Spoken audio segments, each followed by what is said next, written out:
Sim, e ali na praça tinha igreja, tinha uma história quando tocava o sino da igreja, como é que é isso? É que eu falei anteriormente, a cidade era muito pequena, todo mundo conhecia todo mundo. Quando tocava o sino da igreja, todo mundo já sabia, morreu um na cidade. E eu, muito curioso, corria para a casa do fabricante de caixão, chamava-se Gazendeiro, para saber quem foi a vítima, né?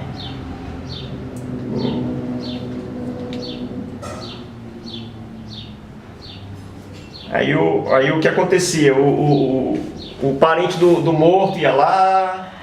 O parente do morto ia com antecedência encomendar o caixão, né? Não tinha hospital na cidade? Não existia hospital, só apenas do CESP, e nem a maternidade na época não existia. Era o CESP e os dois farmacêuticos muito conhecidos, João Sampaio e Santo Rocha. Eram os únicos da cidade. E parteira, a dona Vicência, a dona Leodina, a dona Caetana, que além de parteira era rezadora, a dona Terezinha, parece-me que Terezinha. E o que era que tinha para fazer na cidade? Para o senhor adolescente, jovem, o que era que tinha para fazer? Qual era a diversão? A diversão era jogar bola, tomar banho em Igarapé. O mais preferido chamava-se Igarapé da Matinha, hoje Igarapé Castanhal. Igarapé da Cega, considerado muito depravado porque era frequentado por mulheres da vida fácil, muita prostituta e bebedores de cachaça. Mas com toda essa fama eu frequentei diversas vezes o Igarapé da Cega, tomava banho, tomava birita, comia peixe assado na pira do Igarapé. E a vida que a gente levava era essa, né? E a diversão à noite, noturna, era o Salão Pantaleão, a gente dançava. Eu era quase lamparina da festa, dançava sábado à tarde, domingo à tarde e domingo à noite para esperar. E jogar bola. Eu comecei a jogar bola no Castanhal, estreiei com 16 anos de idade, na cidade de Inhangapi. O técnico que confiou no meu potencial chamava-se Orlando Magalhães, hoje da família Magalhães, já falecido. Tá, e como eram as casas da cidade? As casas eram tudo de taipa, não existia casa de alvenaria. Aqueles que tinham casa de alvenaria convidavam pedreiros da capital, porque na cidade não existia pedreiro.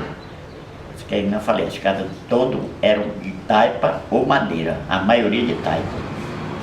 E onde é que comprava material, madeira, para fazer as construções? A madeira a gente comprava na Estância Jesus ou no Joaquim Ricardo. As madeiras compradas no Joaquim Ricardo eram entregue de carroça, 2 carroças por burro. Por sinal, o entregador pegou o apelido de Pedro da Burra, porque tomava conta das burras. E na Estância Jesus, a entrega era em pau de arara. Aí a energia, na época, funcionava até as 11 horas. O primeiro sinal, os consumidores, era meia hora antes, 3 piscadas. 3 piscadas. E água encanada não existia. Existia, aonde funcionava a energia, um poço chamado burrinho, nós chamava burrinho. E quem tinha mulandeira, laranjeira, Manguraba e o Policarpo, que foi zagueiro do Castanhal, entregava nas casas. E eu, pequeno ainda, acompanhava um colega, dava a minha bicicleta, pedi na bicicleta e ia empurrando a boladeira para ele.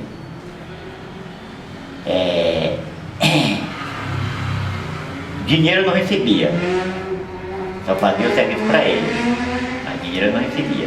Como era feita essa roladeira? A roladeira era feita de barril de vinho, que era engarrafado no engarrafamento do seu Miguel Flor. E além da boladeira, que chamava boladeira, tinha um aro de borracha, que era para sustentar o rojão, senão a madeira não aguentava o rojão. As pessoas compravam vinho em barril e Não, depois engarrafavam. Engarrafava e vendia para os bulandeiros os barris. E quem podia mandar cavar poço, tinha dois cavadores de poço, por sinal muito conhecido, chamava-se Carneirinho, que hoje ainda existe, e o João Cabral. E tinha dificuldade até para comprar sapato? Não existia sapataria, o sapato era feito sob encomenda. O sapateiro da cidade, muito conhecido, chamava-se João Vitor Hermenegildo. O remendadeiro de sapato chamava-se Taioca e Pioca. O sapato era aproveitado até a palavra final dos remendadores, porque não existia sapataria, tudo era comprado em Belém, sob encomenda, feito sob encomendas. Aqui diz que tinha muita festividade. Como eram essas festividades? Na época nós tínhamos a festividade de São José, padroeiro da cidade, e muito conhecido tinha o Chico Fogueteiro, que fabricava fogos de vista, bombas e rojão para a festividade.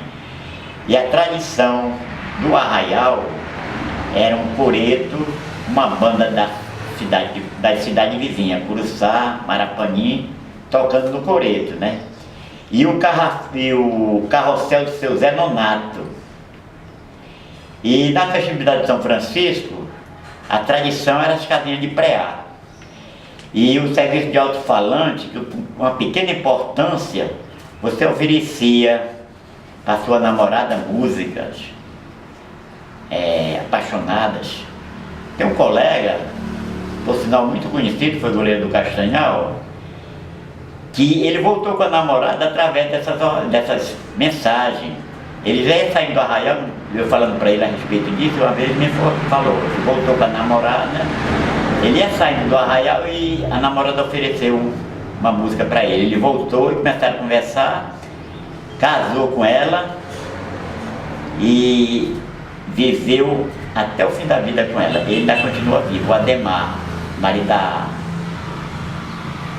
a Zezé. Ela ofereceu uma música para o Ademar, e o Ademar voltou, voltaram o namoro e casou e viveu a vida toda com ela. A cidade tinha muitos comerciantes, né? Tinha Casa Bastos. Comerciante, Casa Bastos, Joga Vicente, R. Souza, Casa Primor, Sobral Irmão, bar tinha o bar do seu Raimundo Guará, Cinzano, o bar do seu Deoclésio, bar do seu Laranjeira, Café Passarinho, um ponto de parada tradicional dos coletivos que vinham da zona do Salgado. Era considerado um terminal. E o café do seu Laranjeira era o segundo terminal, considerado pelos que vinham das colônias para viajar para Belém. E além do trem, o pessoal viajava de quê aqui? Além do trem? Sim. Pau de arara, só tinha pau de arara.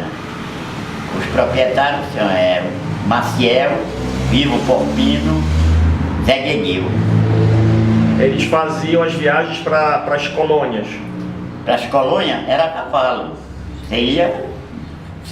Quem não tinha cavalo ia a pé para a colônia. Por exemplo, às vezes eu ia para a colônia do meu avô, ele ia comprar pouco na colônia de Iracema, mas tinha que ir a pé, de voltar a pé. Quantos quilômetros? De 20 a 25 quilômetros. Ia de manhã e voltava à noite, já no escuro. E aí como foi a época da abertura da BR-316 aqui na cidade? Como é que foi isso daí? Como foi essa chegada? Olha, depois da abertura da Belém Brasília, que melhorou o desenvolvimento de Castanhal, não existia a BR. O transporte que vinham de Santa Maria, Capanema, Bragança, Viseu, Belém Brasília também, Salinas, eles tudo passavam por dentro da cidade, pela Barão. Parava no Café Passarinho para tomar café. Chegava na 1º de maio, ela morria na 1º de maio, a Barão, dobrava um pouquinho à esquerda e descia na baixa da 28. Aí varando, passando em frente ao cemitério, com a abertura da Belém Brasília, foi que veio a BR-316. para você chegar na BR, da Senador Lemos, você ia pegar o caminho. E na BR você contava as casas que existiam na beira da estrada. Tá, como foi a chegada dos imigrantes japoneses? Os primeiros imigrantes japoneses, a família Kataoka, Tushi Kataoka, Kazuo Kataoka, Narumi Kataoka e Dona Emi. E aqui na 1º de maio, que na época chamava-se Pirapora, que hoje em dia dá apelido Pirapora, tinha o Sató. O Sató, a produção dele era ovos. E o Kataoka era pimenta do reino. Por sinal, eu ganhei alguns trocados apanhando pimenta na época da pimenta. Esses imigrantes japoneses, eles trabalhavam com agricultura. O Tushi Kataoka, não, negócio de verdura não existia, era pimenta do reino e o Sató, ovos, granja de ovos, galinha e ovos.